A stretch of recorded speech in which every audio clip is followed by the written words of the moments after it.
ಓಂ ಶ್ರೀ ಸಾಯಿರಾಮ್. ವಿದ್ಯಾವಾಹಿನಿ ಪ್ರಬಂಧ 11. ಮನುಷ್ಯನು ತನ್ನ ಜೀವಿತಾವಧಿಯಲ್ಲಿ ಅನೇಕ ಲಕ್ಷ್ಯಗಳನ್ನು ಸಾಧಿಸಬೇಕು. ಇವುಗಳಲ್ಲಿ ಅತ್ಯುನ್ನತವಾದದ್ದು ಮತ್ತು ಅತ್ಯಮೂಲ್ಯವಾದದ್ದು ಭಗವಂತನ ಕೃಪೆಯನ್ನೂ ಪ್ರೇಮವನ್ನೂ ಸಂಪಾದಿಸುವುದು. ಸ್ಥಿರವಾದ ಅಂತರಂಗದ ಶಾಂತಿಯನ್ನು ಪಡೆಯಲು ಅಗತ್ಯವಾದ ಜ್ಞಾನವನ್ನು ಭಗವತ್ ಪ್ರೇಮವು ಅವನಿಗೆ ಕೊಡುತ್ತದೆ. ಭಗವತ್ ತತ್ವದ ನಿಜವಾದ ಸ್ವರೂಪವನ್ನು ತಿಳಿದುಕೊಳ್ಳಲು ಪ್ರತಿಯೊಬ್ಬರೂ ಶ್ರಮಿಸಬೇಕು. ನಿಜ, ಮಾನವನು ಪ್ರಯತ್ನಿಸಲು ತೊಡಗಿದ ಕೂಡಲೇ ಅದೃಶ್ಯವಾದ ಪರತತ್ವವನ್ನು ಗ್ರಹಿಸಲಾರನು.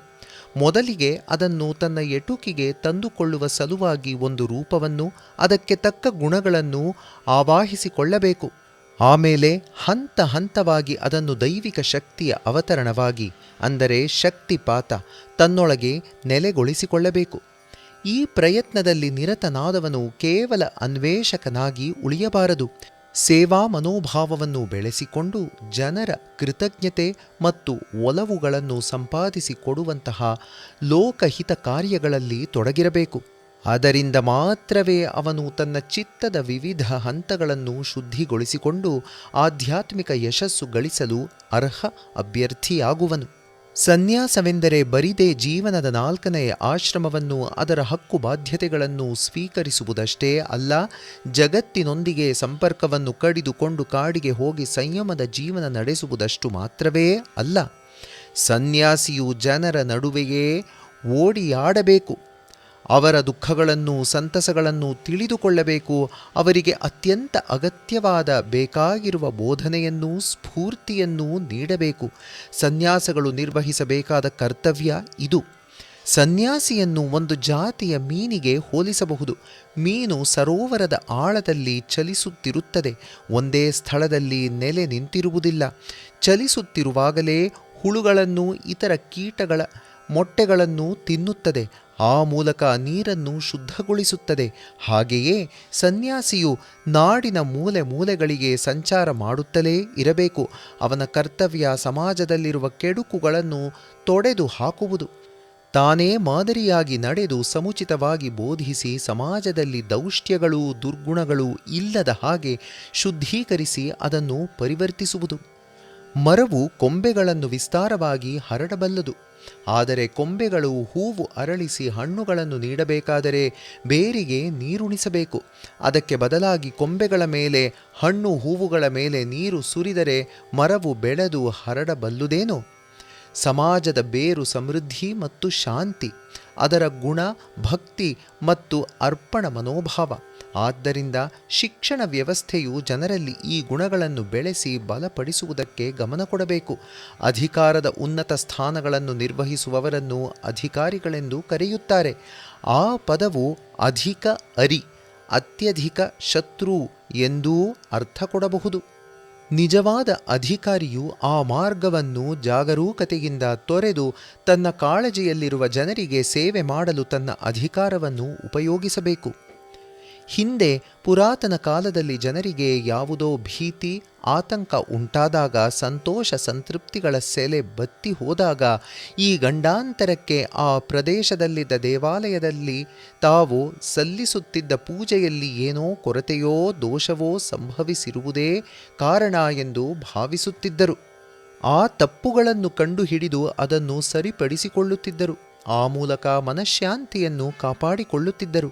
ಗಂಡಾಂತರಗಳನ್ನು ಈ ವಿಧಾನಗಳಿಂದ ನಿಯಂತ್ರಿಸಬಹುದೆಂದು ಅವರು ನಂಬಿದ್ದರು.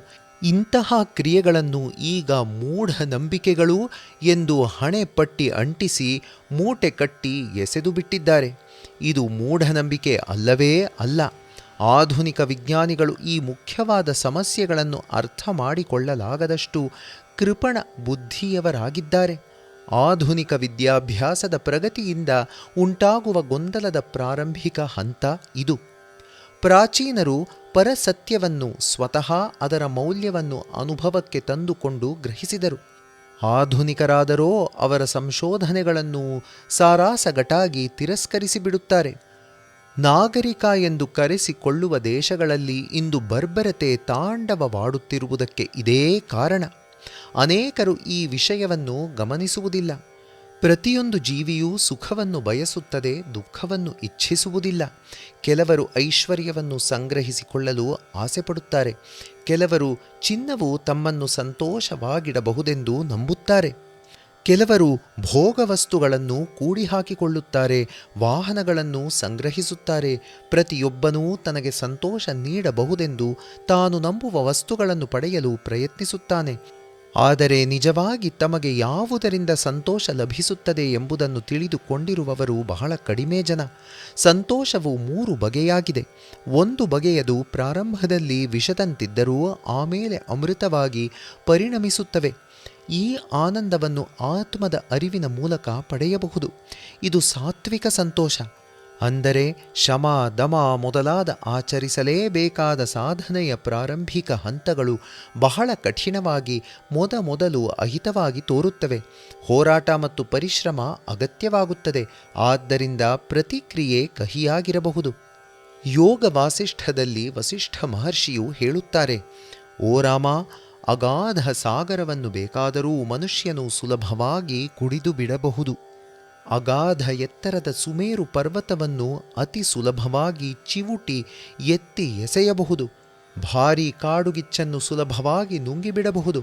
ಆದರೆ ಮನಸ್ಸನ್ನು ಹತೋಟಿಯಲ್ಲಿಟ್ಟುಕೊಳ್ಳುವುದು ಇದೆಲ್ಲಕ್ಕಿಂತಲೂ ಕಷ್ಟ.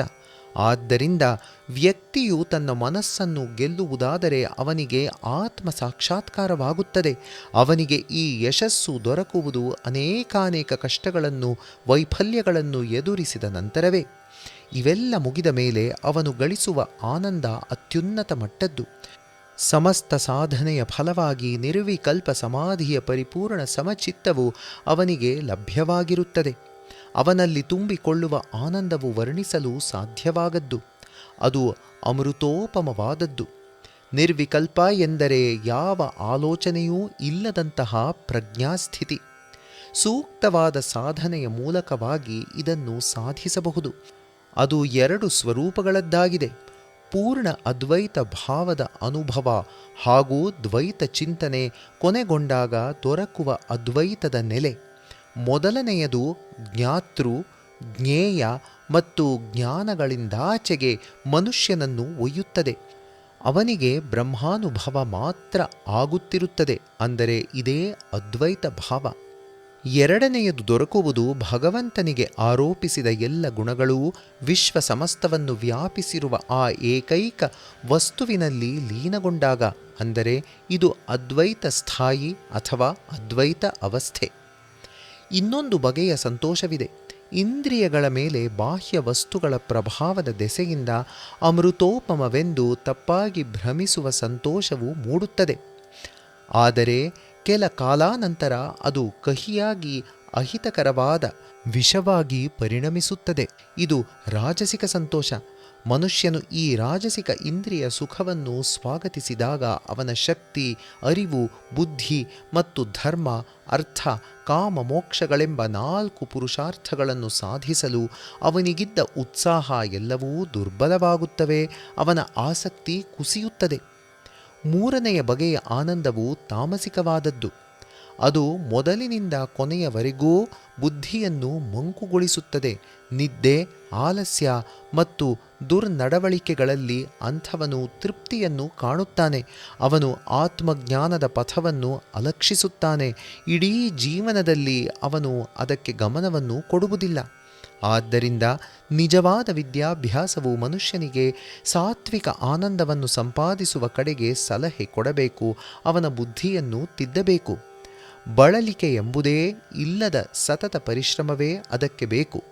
ಶ್ರುತಿಗಳು ಸಾರುತ್ತವೆ, ನ ಸುಖಾತ್ ಲಭ್ಯತೆ ಸುಖಂ. ಸಂತೋಷದಿಂದ ಸಂತೋಷವನ್ನು ಪಡೆಯುವುದು ಸಾಧ್ಯವಿಲ್ಲ. ಅಸಂತೋಷವನ್ನು ಅನುಭವಿಸುವುದರಿಂದ ಮಾತ್ರವೇ ಸಂತೋಷವನ್ನು ಗಳಿಸುವುದು ಸಾಧ್ಯ.